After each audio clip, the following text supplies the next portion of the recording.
บอเวลาประชุมทุกครั้งในบริษัทจะต้องเจอกับปัญหาการเชื่อมต่อที่ยุ่งยากและหลากหลายอุปกรณ์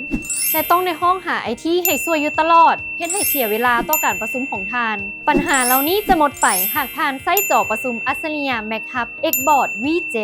ใช้งานง่ายสะดวกเริ่มการประชุมของทานด้วยการเสียบสายไฟเส้นเดียวเท่านั้นสามารถสัมผัสหน้าจอได้เขียนได้ลึกได้และก็ยังสามารถส่งข้อมูลด้วยการสแกน QR Code ได้นำอีกพิเศษสามารถแชร์หน้าจอคอมพิวเตอร์โทรศัพท์แท็บเล็ตโดยที่ไม่ต้องเสียบสายให้ยุ่งยากนอกจากนั้นยังมีหลากหลายฟังก์ชันพิเศษที่จะมาช่วยให้การประชุมของทานมีประสิทธิภาพและมีความสะดวกสบายยิ่งขึ้นบริษัทซีโอนอิเล็กทรอนิกส์ตัวแทนจำหน่ายผลิตภัณฑ์แบรนด์ MacHub หนึ่งเดียวในประเทศลาวพวกเขาจำหน่ายจออัศนียสำหรับการประชุมและจออัศนียสำหรับการศึกษาและอุปกรณ์ที่ทันสมัยใช้สำหรับห้องประชุมบ่ว่าจะเป็นจอ LED ไมโครโฟนลำโพงกล้องและอื่นถ้าท่านใดสนใจสามารถติดต่อมาได้ที่เบอร์97771567